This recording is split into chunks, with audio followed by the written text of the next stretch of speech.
Bismillahirrahmanirrahim.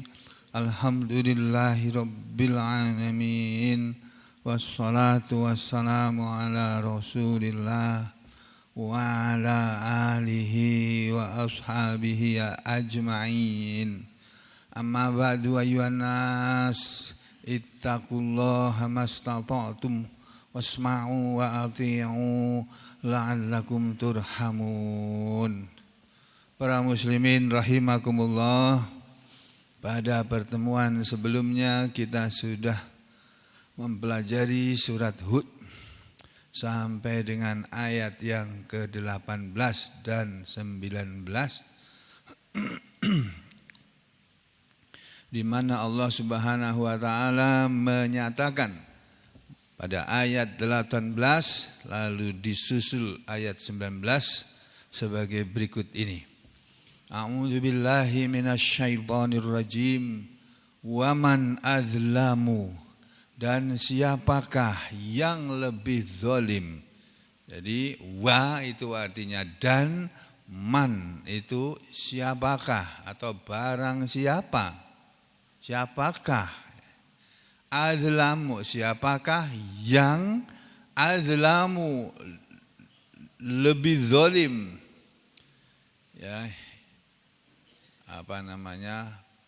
atau paling zalim. Kata-kata azlamu itu bentuknya sama dengan kata akbaru. Nah, itu akbaru. Wazannya wazan af'alu. Ya.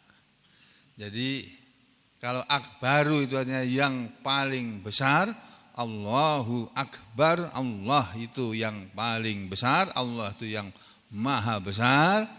Azlamu artinya yang paling zalim atau yang maha zalim, boleh dikatakan begitu.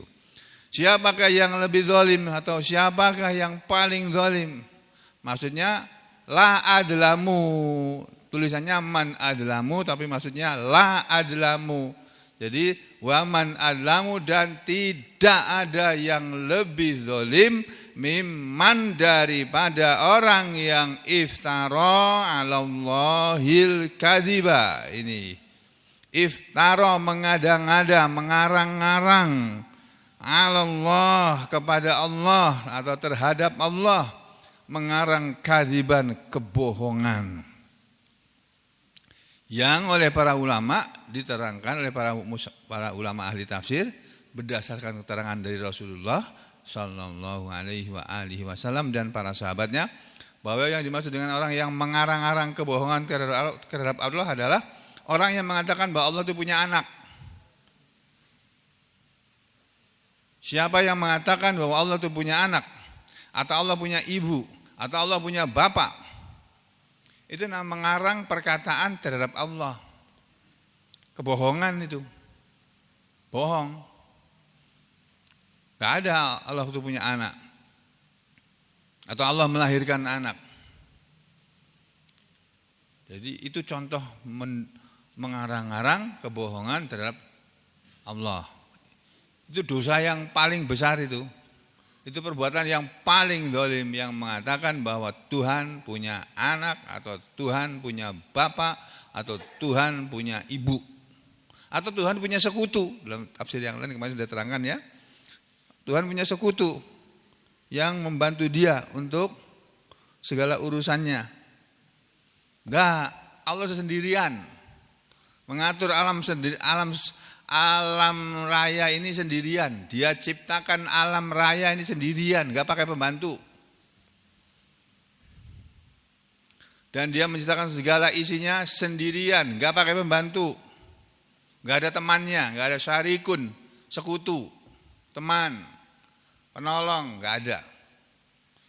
Jadi kalau ayat ini bunyinya seperti ini, dan siapa yang mengatakan Allah itu punya anak atau punya bapak atau ibu atau sekutu, itu perbuatan atau omongan yang paling zalim. Jangankan anak, jangankan ibu atau bapak, sekutu aja enggak punya kok Allah. Jadi seperti yang saudara-saudara sekalian sering mendengarkan kalau kita sholat subuh ya, umumnya di Kalsel dan di Kalteng ini yang saya tahu. Kalau saya sedang safar, saya bepergian di wilayah Kalsel Teng ini, Kalimantan Selatan dan Kalimantan Tengah, setiap hari Jumat, ya baik di Sampit, Palangkaraya atau di Banjarmasin, banyak saya temukan ketika seorang imam mengimami sholat subuh di hari Jumat, beliau itu para imam itu sering sekali atau hampir selalu membaca pada rakaat pertama surat ini. Ya, sampai selesai. Ada yang separuhnya, ada yang enggak sampai separuh. Ya. Di tempat kita ini juga begitu. Ada yang seluruhnya dibaca sampai selesai pada rakaat pertama, kemudian pada rakaat yang kedua surat yang lain, surat Al-Insan atau surat yang lain. Ada yang surat ini dibagi dua. Itu di masjid-masjid yang saya pernah singgahi kalau saya safar. Baca ini ayat surat ini. A'udzu billahi minasy syaithanir rajim. Bismillahirrahmanirrahim. Alif lam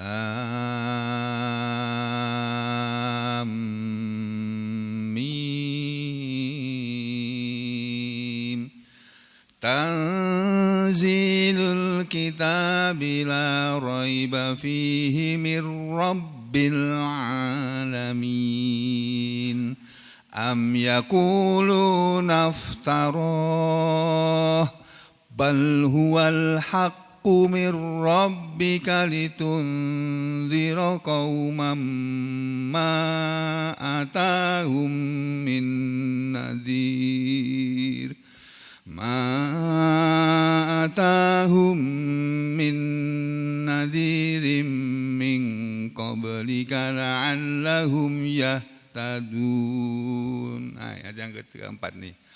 Allahul ladzi khalaqas samawati wal arda wa ma bainahuma fi sittati ayyam. Thumma stawa 'alal 'arsy ma lakum min dunihi min waliyyin wala syafi'in afala tatadhakkarun. Yudabbirul amra minas samaa'i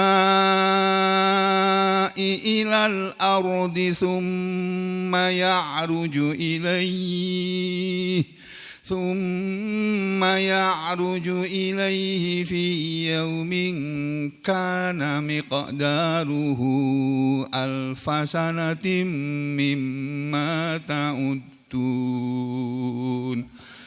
ذلك عالم الغيب والشهادة العزيز الرحيم الذي أحسن كل شيء خلقه وبدأ خلق الإنسان من طين ثم جعل نسله من سلالة من ماء مهين ثم سواه ونفخ فيه من روحه وجعل لكم السمع والأبصار والأفئدة قليلا ما تشكرون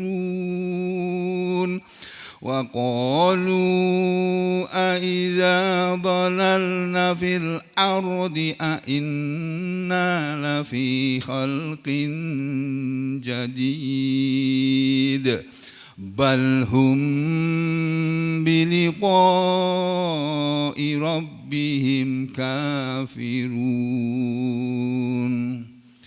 Dari ayat 1 sampai ayat 10 Allah menceritakan tentang dirinya. Ya. Setelah Allah membuka surat ini dengan pernyataan berupa potongan huruf-huruf hijaiyah, yaitu alif, lam, mim, huruf-huruf Arab, huruf-huruf hijaiyah. Alif Lam Mim, yang dari huruf-huruf inilah tersusun Al-Quran yang terdiri dari 30 juz, terdiri dari 114 surat, terdiri dari 6.000 ayat lebih. Setelah Allah membuka dengan potongan huruf-huruf hijaiyah ini, Allah bercerita tentang dirinya dengan terlebih dahulu mengabarkan Tanzilul kitabi la raiba fihi min rabbil alamin. Tanzilul, penurunan al-kitabi, alkitab itu, penurunan Al-Quran itu, la raiba fihi, tidak ada keraguan padanya, tidak ada keraguan di dalamnya, dalam penurunan Al-Quran maupun dalam urusan Al-Quran itu tidak ada keraguannya. Mir Rabbil Alamin. Alkitab atau Al-Quran itu penurunannya dari Rabb, dari Allah, Tuhan pemelihara, ya, Tuhan Al-Alamin, seluruh alam. Jadi Al-Alamin bentuk jamak dari Al-Alam, atau bahasa Indonesianya alam. Jadi kata alam itu dari bahasa Arab, Pak, Bu, bukan bahasa Indonesia itu. Bahasa Indonesia enggak punya. Alam itu apa? Mungkin jagat itu mungkin. Bahasa aslinya bahasa Indonesia alam semesta, alam raya. Kata alam itu berasal dari bahasa Arab alam, alamun, alamun, alamun. Bukan ngalamun. Ngalamun bahasa Jawa. Enggak boleh membaca Al-Quran ngalamun, enggak boleh. Ngalamun yang melamun. Jadi penurunan Al-Quran itu tidak ada keraguan, dia dari Tuhan seluruh alam. Jadi dari ayat ini kita diajari oleh Allah bahwa alam itu banyak. Ada alam manusia, ada alam malaikat, ada alam jin, ada alam hewan, ada alam tumbuh-tumbuhan. Ada apa lagi? Apa? Alam kubur. Ya, alam kubur. Ada alam akhirat, ya. Nah, di seluruh alam itu Tuhannya itu ya Allah. Di alam hewan itu mereka para hewan-hewan itu mengakui bahwa Tuhan itu ya Allah itu. Tumbuh-tumbuhan, di alam tumbuh-tumbuhan, semua tumbuh-tumbuhan itu mengakui bahwa Tuhan itu Allah. Demikian juga di kalangan malaikat, di alamnya malaikat, di mana malaikat itu berada, semua malaikat mengakui bahwa Tuhannya mereka itu Allah. Demikian juga bangsa jin yang beriman tentunya, karena ada jin yang beriman, ada jin yang kafir, sama seperti ada manusia yang beriman, ada manusia yang kafir. Jadi kata Allah, penurunan Al-Quran itu tidak ada keraguan dari Tuhan seluruh alam. Am yakulu naftaroh, ataukah mereka berkata Muhammad telah mengadang-adakannya, mengarang-arang dia. Apakah mereka berkata Muhammad itu yang mengarang-arang Al-Quran, Alkitab ini? Bal, bahkan kata Allah, huwal haq, dia Al-Quran atau Alkitab itu adalah kebenaran, min rabbika, dari Tuhanmu, wahai Muhammad, litunzira, supaya engkau memberi peringatan. Jadi diturunkannya Al-Quran itu gunanya supaya Nabi Muhammad SAW memberi peringatan kepada suatu kaum, kepada kaum yang ma'atahum, tidak pernah datang kepada mereka, min nadhir, dari satu pemberi peringatan pun, min qablik, dari sebelum kamu. Untuk apa Allah menurunkan Al-Quran? Yang tujuan diturunkan Al-Quran untuk memberi peringatan kepada manusia, dulu kepada orang Arab yang belum pernah datang kepada mereka, satu orang pun memberi peringatan. Belum pernah ada satu orang Rasul pun yang diutus oleh Allah kepada bangsa Arab. Sebelum Nabi Muhammad SAW diutus oleh Allah itu sebelumnya enggak ada. Adanya Rasul-Rasul Allah, para Nabi-Nabi Allah yang diutus oleh Allah untuk bangsa lain, yaitu bangsa Bani Israel. Ya. Diutusnya Al-Quran, diutusnya Muhammad SAW, ketemu lagi kayak gini. Diutusnya Nabi Muhammad SAW untuk memperingatkan kaum atau bangsa Arab yang belum pernah datang kepada mereka satu pemberi peringatan pun sebelum engkau Muhammad. Untuk apa mereka diberi peringatan? La'allahum yahtadun, agar mereka mendapat petunjuk. Hari ini saya bacakan Al-Quran kepada sampean semua. Sama saya membacakan Al-Quran juga untuk memberi peringatan. Kepada siapa? Ya kepada kita semua. Yang sebagian di antara kita ada yang pernah mendapat peringatan, ngaji di tempat lain. Ada yang belum pernah dapat peringatan, ngaji seperti ini di tempat lain belum pernah. Ya, belum pernah diterangkan ayat ini. So, ayat ini sering dibaca oleh imam, tapi apa artinya para makmum saya yakin banyak yang nggak tahu. Ya, yang tahu tentu yang tahu ya, yang mereka yang tahu aja, yang sudah ngaji. Jadi Allah menceritakan tentang Al-Quran, bahwa Al-Quran itu dari Dia, dari Allah, Tuhanmu Muhammad, supaya engkau memberi peringatan kepada kaum yang belum pernah datang kepada mereka satu orang pemberi peringatan pun sebelum kamu Muhammad, agar mereka mendapat petunjuk. Terus Allah mulai bicara tentang dirinya yang menurunkan Al-Quran. Allahul ladzi khalaqas samawati wal arda wa ma bainahuma fi sittati ayyam. Allah itulah yang telah menciptakan langit dan bumi dan apa saja yang di antara keduanya dalam 6 hari. Di dalam 6 hari aja Allah menciptakan langit dan bumi beserta isinya. Yang oleh orang-orang Kristen dalam kitab Injil mereka diterangkan, pada hari pertama Tuhan menciptakan ini. Yaitu mereka sebut hari pertama itu hari Senin. Kemudian pada hari kedua, hari Selasa, Tuhan menciptakan ini. Pada hari ketiga, Rabu, Tuhan menciptakan hari ini. Pada hari keempat, Kamis, Tuhan menciptakan ini. Ada dalam kitab mereka itu. Pada hari yang ke berapa tadi? Senin, Selasa, Rabu, Kamis. Pada hari yang kelima, hari Jumat, Tuhan menciptakan ini. Terus menurut orang Yahudi pada hari ke-6 itu Tuhan menciptakan, Tuhan beristirahat. Kalau menurut orang Nasrani enggak, pada hari ke-7 Tuhan menciptakan apa lagi itu? Nah, pada hari ke-7, pada hari Minggu Tuhan istirahat. Tidak bekerja. Ya. Jadi itu keyakinan pada mereka. Dalam Al-Quran Allah tidak menceritakan. Silakan saudara baca dari Al-Quran ini dari awal, dari surat Al-Fatihah sampai surat yang terakhir, surat An-Nas. Silakan baca di rumah dan amati terjemahannya. Kalau saudara tidak tahu bahasa Arab, amati terjemahannya. Apa ada keterangan dalam Al-Quran pada hari? Kalau kita hari pertama itu bukan Senin, hari pertama itu hari Ahad. Sama seperti orang Yahudi. Hari pertama hari Minggu. Hari kedua Senin, Selasa dan seterusnya. Hari ke-7 Tuhan istirahat. Ya. Enggak ada dalam Al-Quran di hari Senin, di hari Ahad Allah menciptakan apa namanya?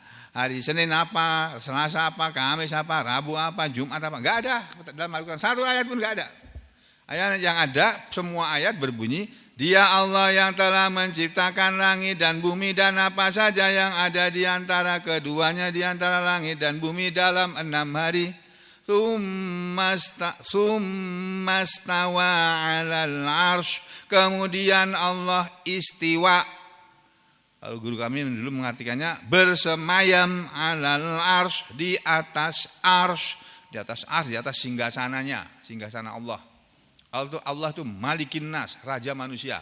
Sama seperti manusia itu punya, kalau kalau manusia itu raja yang diantara manusia itu punya kursi kehormatan, punya kedudukan, kursi yang merupakan lambang kedudukannya, kursi raja, maka Allah pun punya kursi. Kursinya Allah itu adalah arsy. Itu nah. Kemudian Allah bersemayam di atas arsy. malakum min dunihi min waliyyin wala syafi'in afala tatadzakkarun. Tidak ada untuk kalian dari selain Dia dari satu pelindung pun dan tidak juga satu pemberi syafaat, satu pembela pun. Afala tatadzakkarun, apakah maka tidak kalian mengambil peringatan? Maka apakah kalian tidak mengambil peringatan, tidak mengambil pelajaran bahwa tidak ada selain Allah ya untuk kalian, tidak ada untuk kalian selain Allah satu penolong pun, satu pelindung pun atau penolong pun atau pengurus pun, dan tidak ada satu pembela pun ya di akhirat nanti selain Allah. Apakah kalian tidak mau mengambil peringatan ini? Pada ayat yang pertama Allah menerangkan bahwa Dia menciptakan langit dan bumi beserta isinya dalam 6 masa ya, yang tidak ada satu Tuhan pun selain Allah. Tidak ada satu pun selain Allah yang bisa menolong kalian dalam hidup ini, yang bisa melindungi kalian dalam hidup ini, yang bisa mengurus kalian dalam hidup ini. Jadi kita tuh yang ngurusi Allah loh tiap hari itu. Kita perlu udara, Allah ciptakan udara. Kita perlu angin, Allah ciptakan angin. Kita perlu matahari terbit kok berapa hari mendung terus. Cuaca yang ngatur, yang ngurusin juga Allah itu, urusan cuaca itu. Bukan BMKG. BMKG itu cuma melaporkan saja perkiraan cuaca. Dia hanya mereka atau orang-orang BMKG itu hanya belajar ilmu bagaimana memperkirakan cuaca besok pagi itu apa yang akan terjadi. Itu ada ilmunya dan dipelajari oleh mereka yang belajar di dalam ilmu pengetahuan yang kita sebut sekarang Badan Meteorologi dan Klimatologi dan geografi ya, geofisika. Nah itu. Jadi Allah menyatakan bahwa kalau manusia bilang begitu, maka Allah di ayat yang berikutnya bilang begini, yudabbirul amra minas samai ilal ardi thumma ya'ruju ilaihi. Yudabbiru, dialah yang selalu mengatur al-amra, segala urusan itu, minas sama, dari langit, urusan di langit, ilal ardi, sampai ke bumi. Urusan di langit tentang matahari, kapan terbitnya, jam berapa terbitnya, berapa menit, jam keberapa, menit keberapa, detik keberapa, itu bisa diketahui oleh ilmu meteorologi, bisa diketahui dengan ilmu falak. Tapi kemunculan matahari yang mengaturnya itu Allah itu. Matahari sekarang kamu keluar, terbit kamu, terbit ya. Dari timur kamu terbit ya, dari timur. Tiap hari matahari terbit dari timur. Dan ini akan berlangsung terus, kata Rasulullah SAW. Matahari akan selalu terbit dari timur setiap hari sampai pada suatu ketika nanti matahari tiba-tiba akan terbit dari sebelah barat.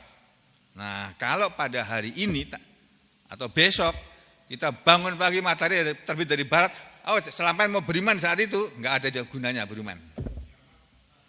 Karena itu hari kiamat, hari itu diawali dengan terbitnya matahari dari barat. Jadi kalau mau beriman ya sekarang ini, mumpung matahari mesti terbit dari timur. Di timur matahari bercahaya, bercahaya ya. Dialah yang mengatur, ya, dialah yang mengatur segala urusan dari langit sampai ke bumi. Jadi seluruhan mulai dari langit sampai ke bumi, semua urusan itu yang mengatur Allah. Sampai mengenai cuaca, sampai mengenai apa saja itulah.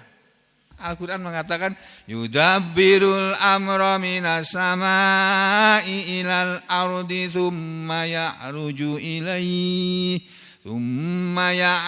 ilaihi fi yaumin kana miqdaruhu alfasanatim mimma ta'udun. Dialah Allah yang mengatur segala urusan dari langit ke bumi, kemudian urusan itu naik kepada Dia dalam sehari yang lamanya kadarnya sehari itu di hadapan Allah sama dengan 1000 tahun. Mimma ta'udun, dari apa yang kalian hitung. Satu hari malaikat membawa urusan kepada Allah. Dengan terbang malaikat membawa pencabut nyawa manusia, mencabut nyawa orang, kemudian dilaporkan ke langit oleh Allah, dilakukan oleh malaikat maut, malaikat Israel, dibawa ke atas untuk dilaporkan, ya Allah ini nyawanya orang ini sudah saya cabut sesuai perintahmu. Nanti Allah bilang taruh dia di Illiyin, gitu kalau orang yang beriman. Ya, itu malaikat terbang dari bumi ke langit ke-7, di atasnya lagi, di atas langit ke-7 itu dalam sehari. Yang kalau kita hitung dengan hitungan kita sama dengan 1000 tahun. Itu. Dzalika alimul ghaibi wasyahadatil azizur rahim.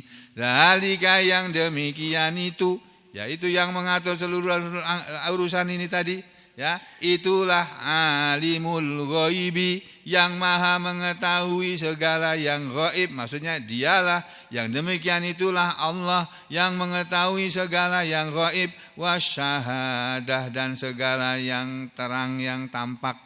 Al-Azizu, dialah yang maha gagah perkasa, Ar-Rahimu, yang maha penyayang. Alladzi ahsana kulla syai'in khalaqah, dialah yang telah membaguskan setiap sesuatu yang dia menciptakannya. Wa bada'a khalqal insani min tin. Wa bada'a, dan dialah Allah yang telah memulai khalqa, penciptaan, al insani, manusia itu, min tinin, dari tanah. Manusia pertama kali Allah ciptakan dari tanah, yaitu Nabi Adam alaihissalam. Nah kalau keturunan Nabi Adam, Allah menciptakan manusia min sulalatin min ma'in mahin, dari sari pati tanah yang berupa air mani. Air mani manusia itu, atau manusia itu seluruhnya terbuat dari saripati tanah. Semua unsur yang ada dalam tanah itulah yang membentuk manusia seperti kita sekarang ini. Kuku kita ini ada unsur kimianya, kulit kita ada unsur kimianya, otot kita ada, tulang kita apalagi, tulang itu isinya kalsium semua itu. Jadi kalau tulangnya keropos, minum susu yang berkalsium, minum susu apa itu, anglen. Nah, ya nggak bisa, sama udah keropos tulang minum susu anglen sampai ratusan liter, ribuan liter, nggak bisa utuh lagi, udah ngomong kosong itu, sampai tertipu oleh anglen itu. Keluar uang banyak nggak bisa, udah keropos ya keropos. Yang bisa untuk mencegah jangan tambah keropos, cuma itu aja. Tapi keropos yang sudah terlanjur nggak bisa, terus jadi nggak keropos nggak bisa. Seperti kayu itu loh Pak, kayu kalau udah rapuk, sama mau pakai apa supaya dia nggak rapuk? Gak bisa, itu lapuk. Sama seperti tulang kita. Dia ditipu oleh farmasi, oleh pabrik susu tadi. Ya. Nah kembali sini, Allah memulai menciptakan manusia dari tanah, tsumma ja'ala naslahu, di belakangnya. Kemudian dia menjadikan keturunannya, keturunan manusia, Adam ini, min sulalatin, dari saripati, min ma'in, dari air mahinin yang hina, dari air mani yang hina. Kan gak ada orang bertamu, apa suguhan minumnya air mani? Ada? Gak ada. Itu kita tuh biasa dari air yang hina Pak, makanya jangan sombong. Rapat enak-enak terus tiba-tiba keluar duluan. Wakil kok keluar duluan, pemimpinnya masih di situ kok keluar duluan, ini ngapain ini? Aneh negara kita ini sekarang nih Pak. Apa tumon? Baru kali ini ada wakil presiden tuh mendahului keluar, padahal presiden masih pidato, masih ngasih pengarahan, dia keluar enaknya. Ngapain? Ke pasar, bagi-bagi apa itu? Bagi-bagi susu. Astagfirullahaladzim. Iki presiden capopo iki. Itu ya. Astagfirullahaladzim. Ya, sudah kembali sini lagi. Bolak-balik kalau kita bicara Al-Qur'an, kita hubungan dengan kejadian di alam semesta, pasti ada hubungannya, ada korelasinya. Itulah Al-Qur'an, Pak. Allah menciptakan keturunan manusia Adam tadi dari saripati, dari air yang hina, tsumma sawwahu, kemudian dia menyempurnakannya. Dari air mani dia sempurnakan, tumbuh dari waktu ke waktu, kemudian menjadi jabang bayi setelah berumur 120 hari, wa nafakha fihi, dan dialah yang meniupkan fihi padanya, pada manusia yang masih berbentuk janin 120 hari dalam kandungan ibunya. Dia Allah lah yang meniupkan pada manusia tadi min ruhihi, sebagian dari ruhnya. Wa ja'ala, dan dialah yang menjadikan lakum untuk kalian semua wahai manusia as-sam'a, pendengaran itu. Dialah menjadikan pada kalian manusia pendengaran, yang dengan pendengaran itu kalian bisa mendengar, wal absara, dan penglihatan, yang dengan penglihatan yang Allah ciptakan manusia bisa melihat, wal afidah, dan hati atau pikiran. Jadi Allah menciptakan pikiran dan hati itu paling belakang. Pertama Allah menciptakan manusia lahir itu pertama kali dia bisa mendengar dulu, belum bisa melihat. Bayi-bayi lahir itu hanya mendengar aja. Kalau suara keras teriak, tapi mau lihat nggak bisa dia. Nanti beberapa hari kemudian atau beberapa bulan kemudian baru bisa melihat. Ulama melihat remang-remang, habis itu jelas. Sampai 6 bulan baru bisa melihat jelas. Wal afdilah yang terakhir mulai mencerahkan pikiran. Dikasih pikiran, walaupun pikirannya hanya pikiran seorang bayi yang taunya cuma lapar, menangis. Ya, mau kencing ya semaunya dia, mau kencing ya kencing, mau berak. Itu bayi pikirannya begitu.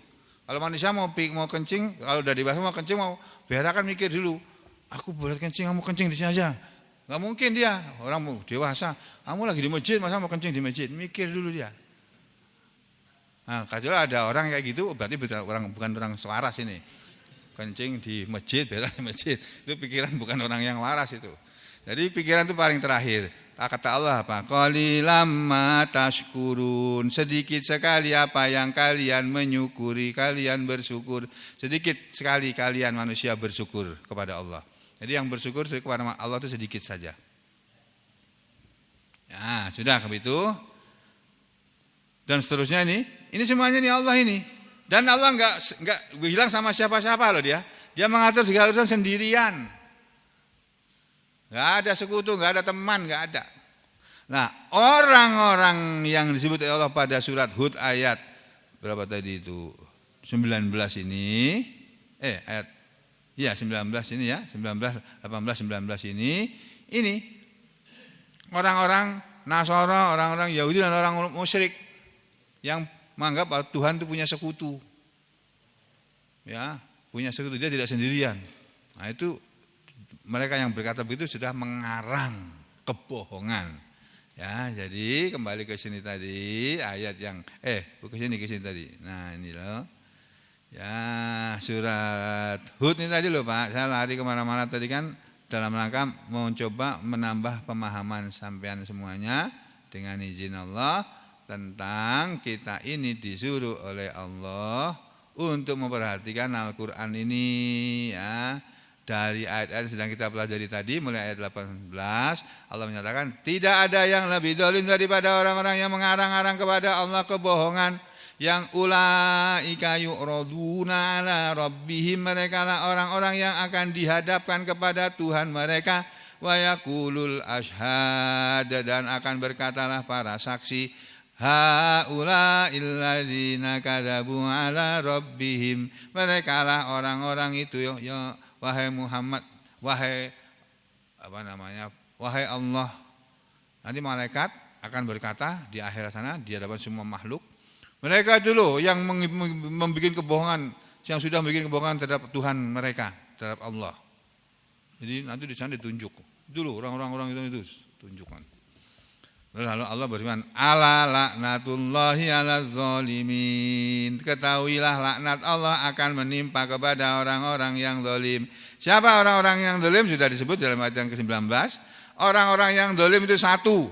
Alladzina yasudduna an sabilillah, orang-orang yang mereka menghalang-halangi manusia dari jalan Allah, wa yabghunaha iwaja, dan mereka menginginkan jalan Allah itu bengkok.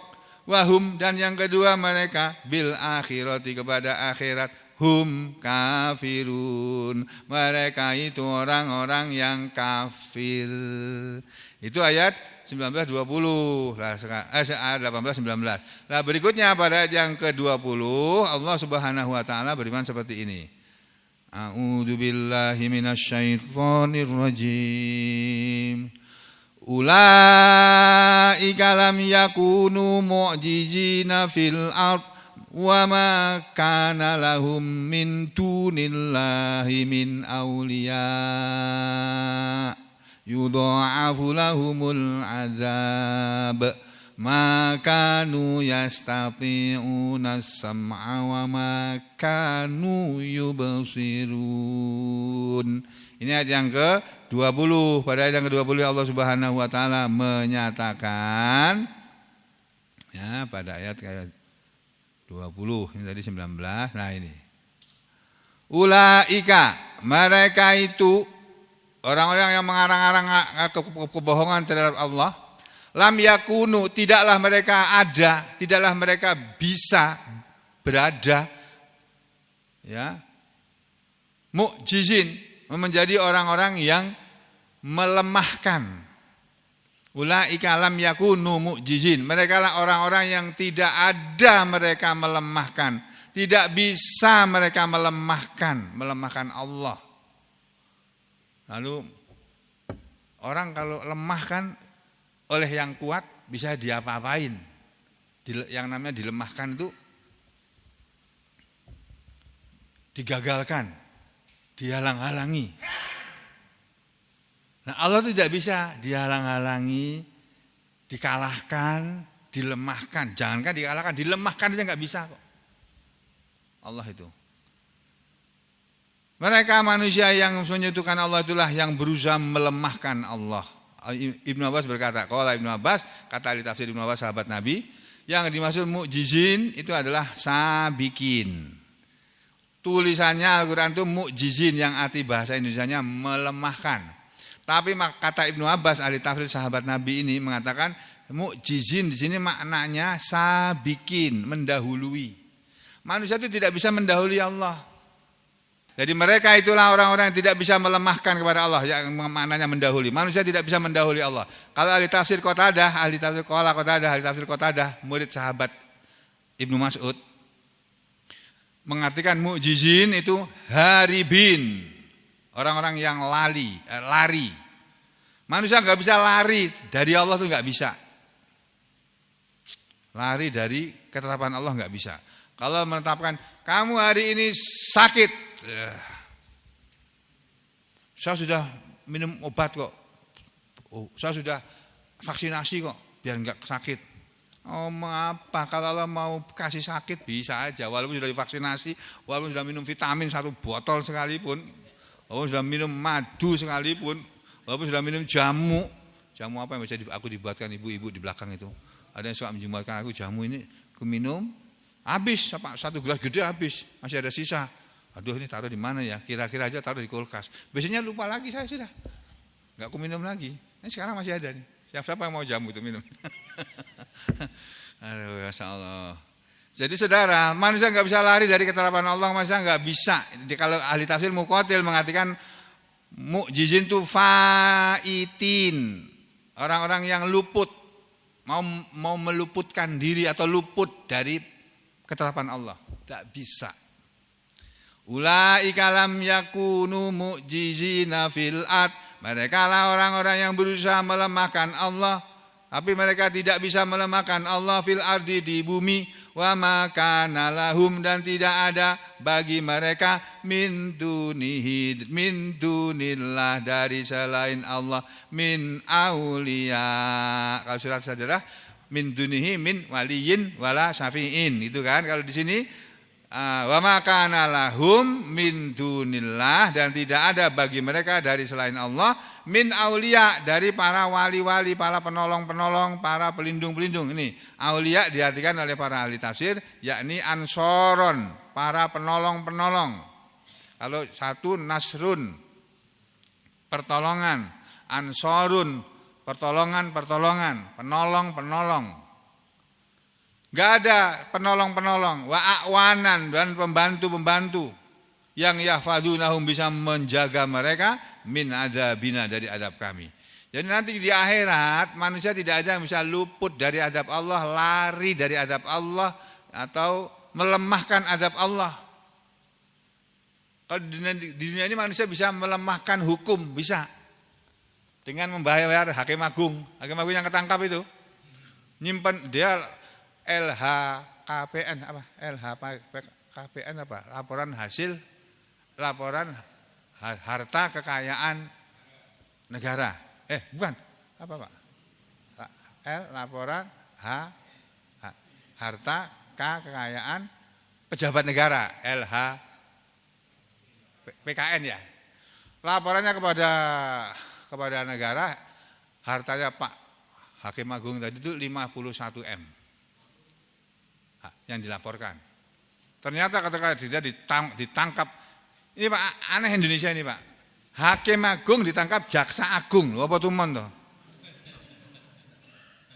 Jadi hakim ditangkap jaksa, padahal jaksa itu biasanya tugasnya menuntut. Kali ini terjadi jaksa menangkap hakim. Kejaksaan Agung menangkap Hakim Agung. Walaupun yang mengerjakan itu Kejaksaan Tinggi Surabaya, tapi suruhannya Jaksa Agung. Indonesia itu kayak gitu tuh. Masya Allah. Biasanya yang berkuasa dalam bidang hukum itu ya hakim yang memutuskan perkara kok. Kali ini si hakim tadi ditangkap oleh Jaksa Agung karena terindikasi korupsi. Banyak sudah bukti masuk, itu digeledah. Kejaksaan Agung menggeledah rumahnya. Ternyata di rumahnya ditemukan uang tunai 999 miliar dan emas 50 kilogram, Pak. Masya Allah. Kenapa kok di sini di rumah? Dia nggak mau masuk ke rekening, karena begitu masuk transfer ke rekening 90 M gitu atau 900 M atau 100 M langsung terindikasi terekam oleh otoritas jasa keuangan itu. Hakim-hakim itu pinter ngakalinya. Dia pinter dalam bidang hukum, tapi pinter ngakali hukum juga. Tapi sepandai-pandai tupai melompat sekali-kali jatuh juga. Sepandai-pandai hakim menyembunyikan kebohongannya, ketahuan juga. Masya Allah, sugihnya orang ini hartanya 1 triliun lebih jadinya. Masya Allah. Aku sampai hari ini belum dikabulkan, Allah minta 1 triliun belum dikabulkan. Sampai hari ini belum dikabulkan. Jadi mereka itu Muhammad yang menyekutukan Allah, mereka di akhirat tidak akan bisa melemahkan Allah, nggak bisa. Ya, itu ulaika lam yakunu mu'jizin fil ardi, di bumi. Wa ma kana lahum min dunillahi min auliya, dan tidak ada untuk mereka dari selain Allah para penolong-penolong yang bisa melindungi mereka, menjaga mereka dari adab kami. Terus apa kata Allah? Yudha'afu lahum, akan dilipat gandakan untuk mereka adab itu. Jadi orang yang dosanya menyekutukan Tuhan, menganggap Tuhan itu punya anak, menganggap Tuhan itu punya bapak, menganggap Tuhan itu melahirkan anak atau dilahirkan oleh ibu. Ya. Dengan bapaknya siapa? Dia dilahirkan dari seorang ibu yang menganggap bahwa Tuhan itu punya anak atau punya ibu atau punya bapak atau punya sekutu, itu nanti di akhirat disiksa dan siksaannya dilipat gandakan. Dilipat gandakan kepada mereka adab itu, maksudnya ya ini yuzadu, akan ditambah fi adabihim, pada adab mereka. Akan dilipat gandakan, maksudnya ditambah adabnya. Dikatakan oleh riwayat lain, maksudnya yudha'aful adab adalah yudha'aful adab, sebabnya mereka akan dilipat gandakan adab alaihim, kepada mereka. Kenapa? Li'idlalihim, karena menyesatkannya mereka al-ghaira, orang lain, waqtida'il atba'i bihim, dan karena mengikutinya para pengikut-pengikut itu bihim, kepada mereka. Jadi makna kalimat ini kalimat bahasa Arab ini. Orang-orang yang mengatakan Tuhan punya anak, saudara silakan cari di kitab Injil yang sekarang ini. Tidak ada satu ayat pun yang menyatakan bahwa Tuhan itu punya anak dan lahir tanggal 20 Desember misalnya gitu ya. Enggak ada dalam kitab Injil, enggak ada. Baca saja kitab Injil kalau enggak baca. Mau Injil Markus, Matius, Yahya atau Yohanes atau Injil Markus, enggak akan sudah dapati. Ya. Ini saya menerangkan begini dalam rangka karena saya pernah belajar kitab-kitab itu. Dulu saya sekolah di sekolah Kristen, jadi tahu. Ya. Jadi orang yang menyebabkan manusia melakukan perbuatan yang bohong, yang mengajari mereka berbohong, itu nanti akan dilipat gandakan.